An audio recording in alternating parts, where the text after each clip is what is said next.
दोस्तों, एक सवाल पूछता हूं, अगर मैं आपसे कहूं कि जिस तालिबान को दुनिया आतंकवादी कहती है, उसी तालिबान के काबुल में आज भारतीय तिरंगा फिर से लहरा रहा है।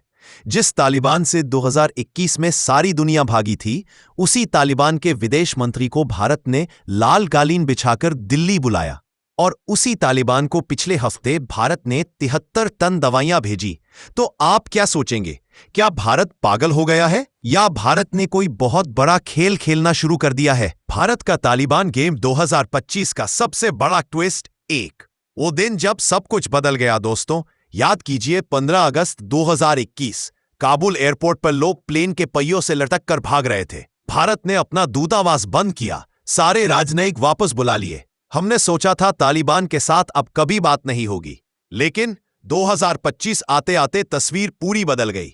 21 अक्टूबर 2025 सुबह 10:17 काबुल की सड़कों पर एक काफिला रुका।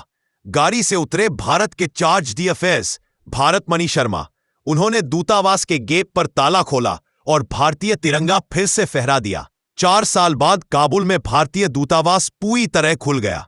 अब सवाल यह है, ये हुआ कैसे? भाग 2, 73 टन दवाइयों वाला जहाज, वो कहानी जो किसी ने नहीं दिखाई। 28 नवंबर 2025 शुक्रवार का दिन, काबुल एयरपोर्ट पर एक भारतीय वायुसेना का C-17 ग्लोब मास्टर लैंड करता है। पायलट बाहर निकलते हैं, सलामी देते हैं।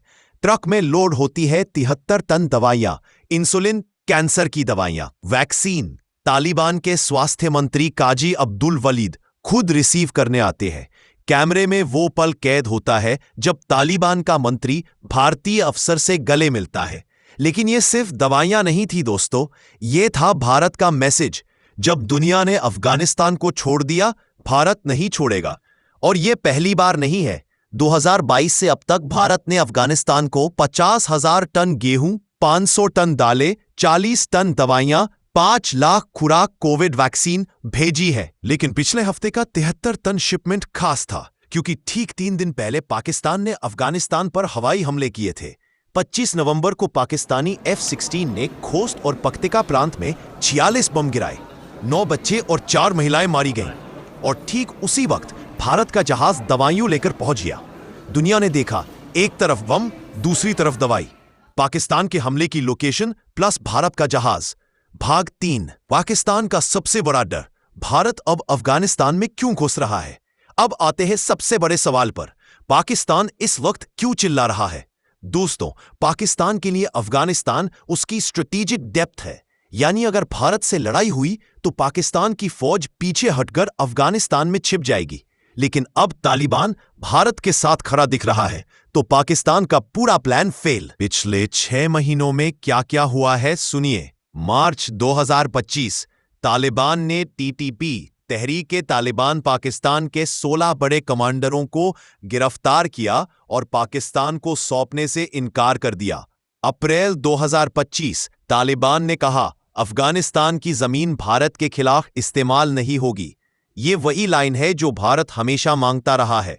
जुलाई 2025, दूरंद लाइन पर तालिबान और पाकिस्तानी फौज के बीच गोलीबारी, 22 पाकिस्तानी सैनिक मारे गए। नवंबर 2025, पाकिस्तान ने हवाई हमले किए। तालिबान ने जवाब में पाकिस्तान के अंदर घुसकर TTP को हथियार दिए। अब पाकिस्तान चीख रहा है, भारत तालिबान को हमारे खिलाफ इस्तेमाल कर रहा है। लेकिन सच क्या है? सच ये है कि तालिबान को पाकिस्तान से ज्यादा नफरत है, क्योंकि पाकिस्तान ने 2021 में तालिबान को धोखा दिया था।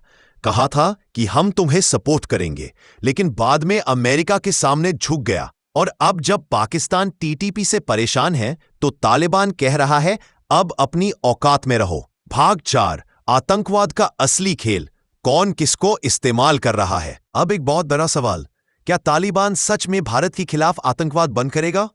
2008, काबुल में भारतीय दूतावास पर कार बम, 58 लोग मरे। 2014, हेरात में भारतीय कॉन्सुलेट पर हमला। दोनों हमलों में पाकिस्तान की ISI और हक्कानी नेटवर्क का हाथ था। तो भारत को कैसे भरोसा हो गया? देखिए, भारत ने बहुत स्मार्ट गेम खेला है। भारत ने तालिबान से 2 चीजें साफ साफ मांगी हैं। हक्कानी नेटवर्क को काबुल से बाहर रखो, लश्कर तैयबा और जैश ए मोहम्मद को अफगानिस्तान में पनाह मत दो। और तालिबान ने माना है। क्यों? क्योंकि तालिबान को भी पैसा चाहिए। दवाई चाहिए, खाना चाहिए, और वो सब भारत दे रहा है। सितंबर 2025 में तालिबान के डिप्टी पीएम अब्दुल सलाम हनफी ने दिल्ली में गुप्त मीटिंग की थी। उस मीटिंग में भारत ने कहा, तुम हमारे खिलाफ आतंकवाद बंद करो, हम तुम्हें दुनिया के सामने लाने में मदद करेंगे। और तालिबान मान गया। भाग 5 चाबहार का महाप्लान, पाकिस्तान का गला घोंटने की तैयारी। अब सबसे बड़ा ट्विस्ट सुनिए। पाकिस्तान का कराची पोर्ट बंद हो जाए तो क्या होगा? भारत ने ईरान के चाबहार पोर्ट को पूरी तरह अपने कंट्रोल में ले लिया है।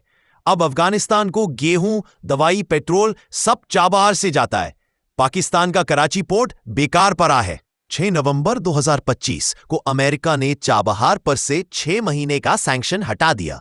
यानी अब भारत खुलकर अफगानिस्तान को सामान भेज सकता है और पाकिस्तान देखता रह जाता है। कराची पोर्ट बंद, चाबहार से सीधा काबुल। भाग 6 महिलाओं का सवाल, भारत चुप क्यों है? अब एक सवाल जो हर कोई पूछ रहा है। तालिबान ने लड़कियों की पढ़ाई बंद कर रखी है, महिलाओं को नौकरी नहीं करने देते, तो भारत चुप क्यों है? दोस्तों, भारत ने प्राइवेट में तालिबान से कहा है, लड़कियों की पढ़ाई शुरू करो वरना बड़ी मदद बंद। लेकिन पब्लिक में चुप है क्योंकि अभी तालिबान को तोड़ना नहीं, जोड़ना है। अंतिम भाग, आगे क्या होगा? 2026 में तालिबान भारत में एक बड़ा व्यापारिक ऑफिस खोलने वाला है। भारत अफगानिस्तान में माइनिंग प्रोजेक्ट शुरू करने जा रहा है, लिथियम, कॉपर, आयरन। और सबसे बड़ी बात, अगर तालिबान ने वादा निभाया तो भारत दुनिया का पहला बड़ा देश बनेगा जो तालिबान को मान्यता देगा। दोस्तों, ये कोई छोटा खेल नहीं है, ये 21वीं सदी का सबसे बड़ा जियोपॉलिटिकल ट्विस्ट है। और इसका हीरो कोई और नहीं, भारत। अगली बार जब कोई कहे कि भारत तालिबान से डरता है, तो उसे ये वीडियो दिखा देना। और अगर आप चाहते हैं कि मैं आपके लिए ऐसे ही वीडियो लाता रहूं स्वतंत्र तरीका से, तो आप हमें सपोर्ट कर सकते हैं। आप हमारे चैनल को सब्सक्राइब कीजिए ताकि मैं इस तरह के वीडियो आप लोगों के लिए बनाता रहूं। जय हिंद।